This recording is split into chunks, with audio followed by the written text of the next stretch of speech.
friends, in today's video I want to share 6 poses with you that can help to make the space in your body for a breech baby to turn. So I often get asked this question, and when it comes to the positioning of babies, it has a lot to do with the shape of your pelvis, the shape of your uterus, and the tension and alignment of the ligaments that hold the pelvis in place. There are a lot of things in our daily life that can put the pelvis out of alignment. So our posture, how we hold our belly, if our belly's really dragging our body forward, if perhaps we're carrying a child on one hip, so therefore the pelvis ends up being quite tilted. And these things can affect how baby fits within that pelvis. So for whatever reason, some babies end up breech, which means that their legs or their bottom are first, and ideally we want them to come head first. That being said, some babies will never turn. It really is up to them. They have a mind of their own, even when they're in utero. So please take some pressure off yourself with thinking, I have to make baby turn. You don't have to make baby turn. You just have to create space and alignment in your body. And at the end of the day, that's all you can do. Like I said, some babies won't turn. In many cases, practicing these 6 poses that I'm going to share with you are going to help create that alignment and space in the body so that your baby can move when he or she is ready to.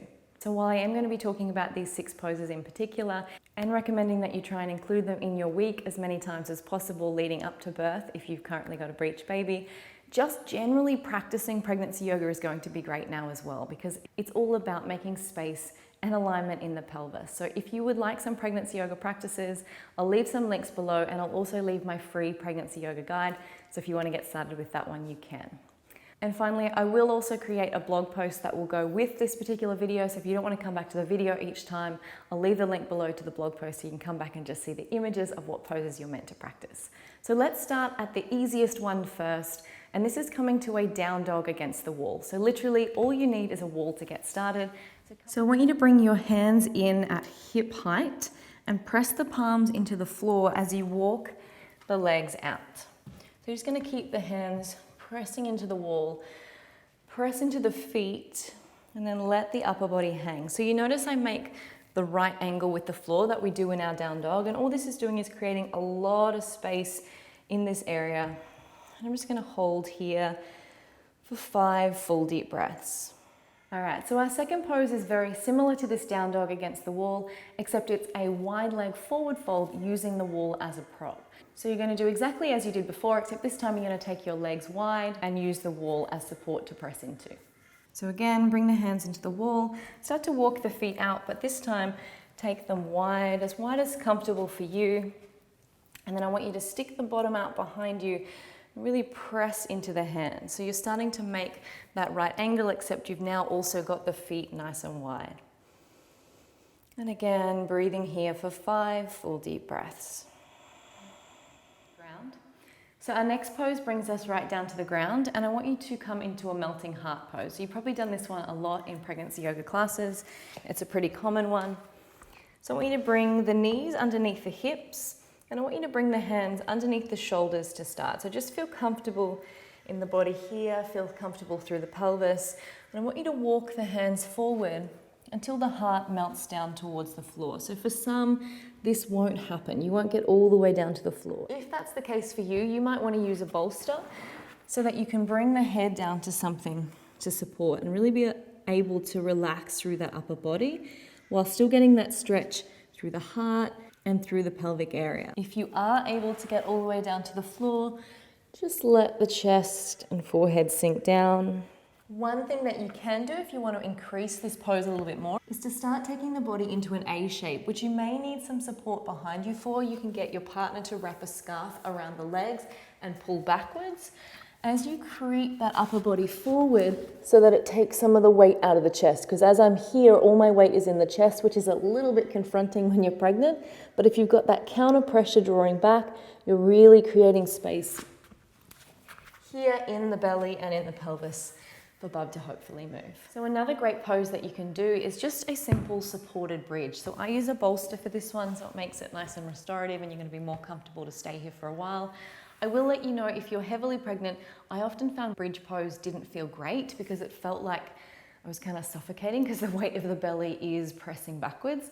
So just practice this pose for as long as feels comfortable and then come out whenever you need. So Again, for some women, it's not going to feel comfortable at all. If you are trying to turn a breech baby, perhaps you're able to stay there even just for a couple of breaths and then maybe build up to a minute or a little bit longer. So just come down onto your back. So we always want to come down by the side and then roll onto our back, so we're not asking our core muscles to do too much. I just want you to bring the feet in towards the hips at hip distance. If you're working by yourself, you've got the bolster handy. If you've got someone to help you, as you press into the feet and lift the hips up, they can slide that bolster in underneath the hips. And I just want you to rest them down. So just like you'll see in the breech tilt, which is sort of an exaggerated version of this pose, you'll feel the weight of your baby drifting back this way, and what that's helping to do is release and soften these ligaments of the pelvis. So just bring the hands onto the belly, because warmth can often help as well.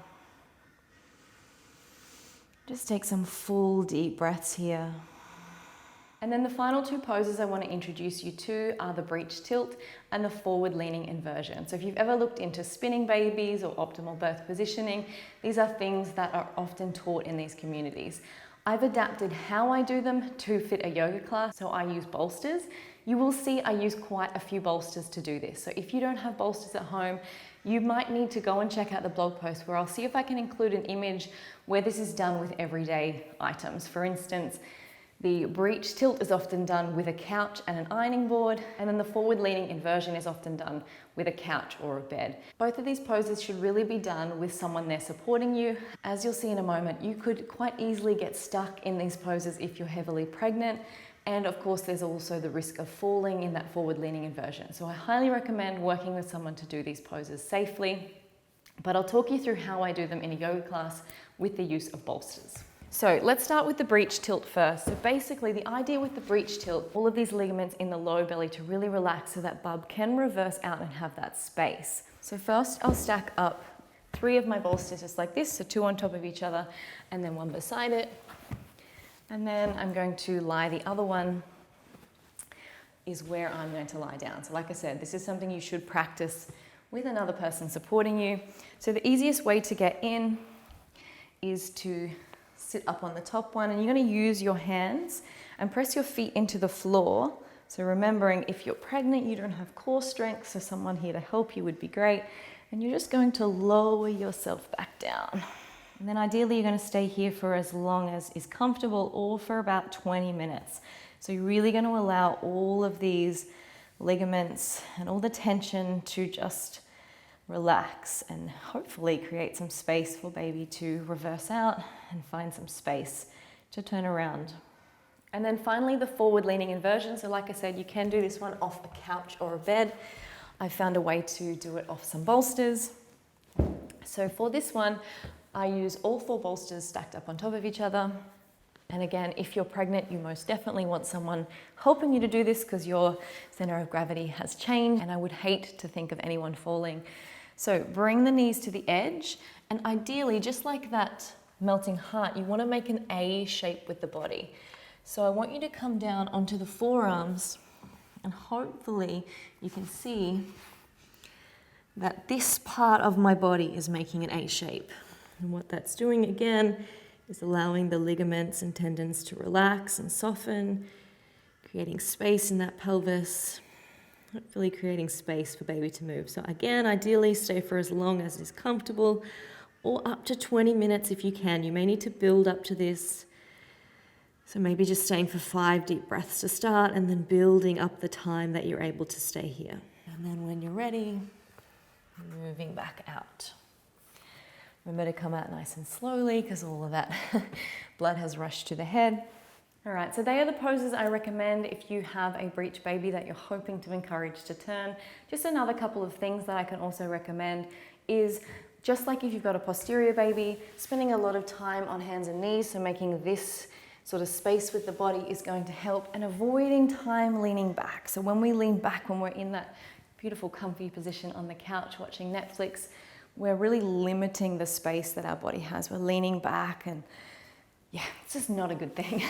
So if that's you, try and spend more time on hands and knees, creating space in the belly for them to turn, limiting the time that you spend in that reclined couch position. I'll be sending you lots of love and strength as you head towards your birth. Please make sure you pop back and let me know how you go, because I always like to hear from you. And if you would like to practice any of my other yoga for pregnancy or yoga for birth classes, I'll leave some links below for you to go and check out.